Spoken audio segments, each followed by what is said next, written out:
नमस्कार मित्रांनो, trending Marathi education या करंट अफेअरच्या मराठी एज्युकेशन चॅनलमध्ये आपले स्वागत आहे। तर मित्रांनो, आपण तुमच्यासाठी रोजच्या रोज चालू घडामोडीचे प्रश्न हे मराठीतून घेऊन येत असतो। आजच्या व्हिडिओमध्ये आपण तुमच्यासाठी 17 जानेवारी 2024च्या सर्व महत्त्वाच्या चालू घडामोडी या बघणार आहोत। मित्रांनो, तुम्ही चॅनलवर नवीन असाल, चॅनलला अजूनपर्यंत सबस्क्राइब केलेलं नसेल, सबस्क्राइब करून घ्या आणि बेल आयकॉनला प्रेस करा, म्हणजेच प्रत्येक दिवसाच्या चालू घडामोडीच्या व्हिडिओची नोटिफिकेशन ही तुम्हाला सर्वात आधी मिळून जाईल। तर चला, वेळ न घालवता व्हिडिओला आपण सुरुवात करूया। भारतात कोणता दिवस स्टार्टअप दिवस म्हणून साजरा करण्यात येतो? तर मित्रांनो, या प्रश्नाचं उत्तर आहे ऑप्शन क्रमांक 1, 16 जानेवारी। 16 जानेवारी हा दिवस भारतात स्टार्टअप दिवस म्हणून साजरा करण्यात येतो। तर देशातील एकूण स्टार्टअपच्या संख्येत महाराष्ट्र राज्य प्रथम क्रमांकावर आहे। हा पॉइंट लक्षात असू द्या। तर दुसरा पॉइंट असा आहे की देशातील यशस्वी 108 स्टार्टअप्स पैकी महाराष्ट्र राज्यात 25 आहे। तर मित्रांनो, देशातील 108 स्टार्टअप पैकी महाराष्ट्र राज्यात 25 आहे। हा पॉइंट देखील महत्त्वाचा आहे, लक्षात असू द्या आणि नोट डाऊन करून ठेवा। तर मित्रांनो, आपण जानेवारी महिन्याचे दिनविशेष देखील बघून घेऊया, कारण दिनविशेषावर प्रश्न हा असतोच, त्यामुळे दिनविशेष देखील महत्त्वाचे आहे। तर चला, एक एक करून जानेवारी महिन्याचे आपण दिनविशेष बघून घेऊया। 1 जानेवारीला असतो जागतिक कुटुंब दिवस आणि DRDO दिवस। तर 2 जानेवारीला असतो महाराष्ट्र पोलीस दल स्थापना दिवस। 3 जानेवारीला असतो सावित्रीबाई फुले यांची जयंती। तर 4 जानेवारीला असतो जागतिक ब्रेल दिवस। 5 जानेवारीला असतो राष्ट्रीय पक्षी दिवस। तर 6 जानेवारीला असतो बाळशास्त्री जांभेकर यांचा जन्मदिवस, तो आपण पत्रकार दिन म्हणून साजरा करत असतो। तर 9 जानेवारीला असतो प्रवासी भारतीय दिवस। तर 10 जानेवारीला असतो जागतिक हिंदी दिवस। 11 जानेवारीला असतो राष्ट्रीय मानवी तस्करी जागरूकता दिवस आणि लाल बहादूर शास्त्री यांची पुण्यतिथी। तर 11 ते 17 जानेवारी हा आठवडा आपण रस्ता सुरक्षा सप्ताह म्हणून साजरा करत असतो। 12 जानेवारीला असतो राष्ट्रीय युवा दिन, तो आपण स्वामी विवेकानंद यांची जयंती म्हणून राष्ट्रीय युवा दिन हा साजरा करत असतो। आणि 12 जानेवारीला अजून एक दिवस असतो, तर तो म्हणजे जिजाऊ मासाहेब यांचा जन्म दिवस। 15 जानेवारीला असतो भारतीय सैन्य दिवस। तर 16 जानेवारीला असतो छत्रपती संभाजी महाराज यांचा राज्याभिषेक दिवस आणि भारतीय स्टार्टअप दिवस। तर 23 जानेवारीला असतो नेताजी सुभाषचंद्र बोस यांची जयंती। तर 24 जानेवारीला असतो राष्ट्रीय बालिका दिन। 25 जानेवारीला असतो राष्ट्रीय मतदार दिन आणि राष्ट्रीय पर्यटन दिवस। 26 जानेवारीला असतो प्रजासत्ताक दिन। मित्रांनो, 2024 या वर्षातील प्रजासत्ताक दिन हा 75वा आहे, हा पॉइंट लक्षात असू द्या। आणि अजून एक दिवस असतो, तर तो म्हणजे आंतरराष्ट्रीय सीमा शुल्क दिवस, हा देखील 26 जानेवारीला असतो। तर 28 जानेवारीला असतो लाला लजपतराव यांची जयंती। मित्रांनो, आपण हे सर्व जानेवारी महिन्याचे दिनविशेष बघितले, ते आपल्या करंट अफेअरच्या बुकमध्ये नोट डाऊन करून ठेवा, यावर प्रश्न विचारला जाऊ शकतो। तर चला, नेक्स्ट चालू घडामोडी बघूया। लष्करी दळणवळणासाठी भारतीय लष्कराने स्वतंत्र संपर्क यंत्रणा तयार केलेली आहे, त्याला काय नाव देण्यात आलेले आहे? तर मित्रांनो, लष्करी दळणवळणासाठी भारतीय लष्कराने स्वतंत्र संपर्क यंत्रणा तयार केलेली आहे। त्या यंत्रणेला ऑप्शन क्रमांक 2 संभव असे नाव हे देण्यात आलेले आहे। मित्रांनो, इम्पॉर्टंट प्रश्न आहे, नोट डाऊन करून ठेवा। नेक्स्ट चालू घडामोडी। वर्ल्ड इकॉनॉमिक फोरम आयोजित जागतिक आर्थिक परिषद कोणत्या देशात होत आहे?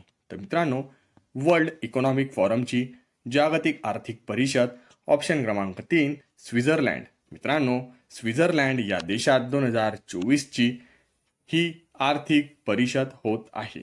तर 2024ची स्वित्झर्लंडमधील दावोस येथे वर्ल्ड इकॉनॉमिक फोरमची आयोजित जागतिक परिषद ही होत आहे। तर मित्रांनो, 2024ची ही जागतिक आर्थिक परिषद 54व्या क्रमांकाची आहे, हा देखील पॉइंट लक्षात असू द्या। नेक्स्ट चालू घडामोडी, स्पॅनिश फुटबॉल सुपर कपचा विजेता कोणता संघ ठरलेला आहे? तर या प्रश्नाचं उत्तर आहे ऑप्शन क्रमांक 4, रियाल माद्रिद. मित्रांनो, स्पॅनिश फुटबॉल सुपर कपचा विजेता संघ हा रियाल माद्रिद ठरलेला आहे. फुटबॉल स्पर्धा सौदी अरेबिया येथे आयोजित करण्यात आलेली होती. हा देखील पॉइंट लक्षात असू द्या.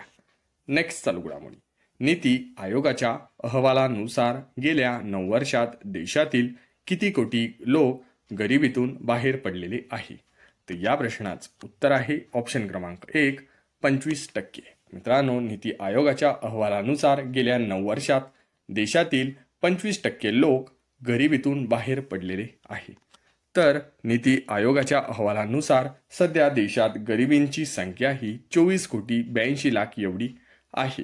तर अजून एक पॉइंट आहे, तर तो म्हणजे नीती आयोगाच्या अहवालानुसार महाराष्ट्र राज्यात गरिबीचे एकूण प्रमाण 7.81% एवढे आहे. हा देखील पॉइंट लक्षात असू द्या. नेक्स्ट चालू घडामोडी, जम्मू आणि काश्मीर मध्ये पाकिस्तानी दहशतवाद्यांच्या कारवाया रोखण्यासाठी भारतीय लष्कराने कोणते ऑपरेशन सुरू करण्याचा निर्णय हा घेण्यात आलेला आहे? तर या प्रश्नाचं उत्तर आहे ऑप्शन क्रमांक 2, ऑपरेशन सर्वशक्ती. जम्मू आणि काश्मीरमध्ये पाकिस्तानी दहशतवाद्यांच्या कारवाया रोखण्यासाठी भारतीय लष्कराने ऑपरेशन सर्वशक्ती हे सुरू करण्याचे निर्णय हा घेण्यात आलेला आहे. हा पॉइंट देखील लक्षात असू द्या. नेक्स्ट चालू घडामोडी, अयोध्यामध्ये बांधकामात येत असलेल्या राम मंदिराची उंची किती फूट आहे? तर या प्रश्नाचं उत्तर आहे ऑप्शन क्रमांक 3, 161. अयोध्या येथे बांधण्यात येत असलेल्या राम मंदिराची उंची ही 161 फूट एवढी आहे. तर अयोध्या येथे होत असलेल्या प्रभू श्रीरामांची मंदिराची लांबी ही 360 फूट एवढी आहे. हा देखील पॉइंट लक्षात असू द्या. मित्रांनो, उंची विचारली तर 161 फूट आणि लांबी विचारली तर 360 फूट, हा दोघी पॉइंट लक्षात असू द्या. तर अयोध्या येथे होत असलेल्या प्रभू श्रीरामांच्या मंदिराचे एकूण निर्माण क्षेत्र हे 57,400 चौरस फूट एवढे आहे. हा देखील पॉइंट लक्षात असू द्या. नेक्स्ट चालू घडामोडी, देशात 2023 मध्ये सर्वाधिक वाघांचे मृत्यू कोणत्या राज्यात झालेले आहे? तर या प्रश्नाचं उत्तर आहे ऑप्शन क्रमांक 4, महाराष्ट्र. मित्रांनो, 2023 मध्ये सर्वाधिक वाघांचे मृत्यू हे महाराष्ट्र या राज्यात झालेले आहे. तर मित्रांनो, किती वाघ आपल्या महाराष्ट्रामध्ये मृत झालेले आहे? तर ते म्हणजे सर्वाधिक म्हणजे 48 वाघांचा मृत्यू हा महाराष्ट्रात 2023 मध्ये झालेला आहे. तर मित्रांनो, महाराष्ट्राचा उल्लेख झाला तर आपण महाराष्ट्राविषयी देखील थोडक्यात माहिती जाणून घेऊया. महाराष्ट्राचे एकूण क्षेत्रफळ आहे 3,07,713 चौरस किमी एवढी. महाराष्ट्राची राजधानी आहे मुंबई. तर स्थापना ही 1 मे 1960 रोजी झालेली आहे. सध्या महाराष्ट्रामध्ये एकूण जिल्ह्यांची संख्या ही 36 आहे. तर सध्याचे मुख्यमंत्री आहे एकनाथ शिंदे. तर सध्याचे राज्यपाल आहे रमेश बैस. मित्रांनो, राष्ट्रीय उद्यान देखील आपण महाराष्ट्रातले बघून घेऊया. तर चांदोली राष्ट्रीय उद्यान, गुगामल राष्ट्रीय उद्यान, नवेगाव राष्ट्रीय उद्यान, पेंच राष्ट्रीय उद्यान, संजय गांधी राष्ट्रीय उद्यान आणि ताडोबा राष्ट्रीय उद्यान हे सर्व महाराष्ट्र राज्यातील राष्ट्रीय उद्यान आहे. हे सर्व पॉइंट लक्षात असू द्या. तर चला नेक्स्ट चालू घडामोडी बघूया. निपाह विषाणू विरोधी पहिली लस कोणी तयार केलेली आहे? तर मित्रांनो, या प्रश्नाचं उत्तर आहे ऑप्शन क्रमांक 1, ऑक्सफर्ड युनिव्हर्सिटीने. तर मित्रांनो, निपाह विषाणू विरोधी पहिली लस ही ऑक्सफर्ड युनिव्हर्सिटीने तयार केलेली आहे. तर ऑक्सफर्ड युनिव्हर्सिटीने तयार केलेल्या पहिल्या निपाह विषाणू विरोधी लसीचे नाव चॉडॉक्स 1 निपाह बी आहे. तर निपाह विषाणूचा शोध हा 1998 या वर्षी लागलेला आहे. हा देखील पॉइंट लक्षात असू द्या. नेक्स्ट चालू घडामोडी, भविष्यातील संधीचा लाभ घेण्याच्या देशांच्या यादीत भारत कितव्या स्थानावर आहे? तर मित्रांनो, या प्रश्नाचं उत्तर आहे ऑप्शन क्रमांक 2, 35. भविष्यातील संधींचा लाभ घेण्याच्या देशांच्या यादीत भारत हा 35व्या स्थानावर आहे. मित्रांनो, भविष्यातील संधींचा फायदा घेण्याच्या देशाच्या यादीत ब्रिटन देश हा प्रथम स्थानावर आहे. हा देखील पॉइंट लक्षात असू द्या. तर मित्रांनो, आपण भारताचा 2023 मधील रँकिंग कुठल्या क्षेत्रात किती रँकिंग आहे ते देखील जाणून घेऊया. ग्लोबल इनिशिएटिव्ह इंडेक्समध्ये भारताचे स्थान आहे 40वा. तर वर्ल्ड टॅलेंट रँकिंगमध्ये आहे 56वा. तर डिजिटल गुणवत्ता जीवन निर्देशांक सर्वेक्षण 2023 मध्ये आहे 52वा. तर ग्लोबल क्रिप्टो एडॉप्शन इंडेक्समध्ये आहे पहिला. तर हेनली पासपोर्ट इंडेक्स 2023 मध्ये आहे 80वा. तर ग्लोबल पीस इंडेक्स 2023 मध्ये आहे 126वा. ग्लोबल जेंडर गॅप इंडेक्स 2023 मध्ये आहे 107वा. तर जागतिक स्पर्धात्मक निर्देशांक 2023 मध्ये आहे 40वा. जागतिक प्रेस स्वातंत्र्य निर्देशांकमध्ये आहे 161वा. तर आर्थिक स्वातंत्र्य निर्देशांकामध्ये आहे 131वा. तर लॉजिस्टिक कामगिरी निर्देशांकामध्ये आहे 38वा. आणि आनंदी देशांच्या बाबतीत भारताचा 2023 मध्ये आहे 126वा. मित्रांनो, आपण हे सर्व भारताचे 2023 मधील रँकिंग बघितले. यावर देखील प्रश्न विचारला जाऊ शकतो. मित्रांनो, तुम्हाला व्हिडिओ हा आवडत असेल तर व्हिडिओला एक लाईक जरूर करा आणि आपल्या जवळच्या मित्रमैत्रिणींना व्हिडिओ हा जास्तीत जास्त शेअर करा. याचा फायदा तुम्हाला आणि त्यांना नक्की होणार आहे.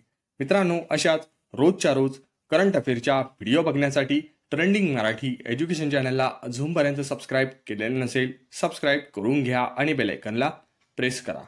म्हणजेच प्रत्येक दिवसाच्या चालू घडामोडीच्या व्हिडिओची नोटिफिकेशन तुम्हाला सर्वात आधी मिळून जाईल. आपण घेत असलेले सर्वच करंट अफेअरचे प्रश्न एका वहीमध्ये नोट डाऊन करून ठेवत चला. पूर्ण व्हिडिओ बघितल्याबद्दल तुमचे मनापासून धन्यवाद.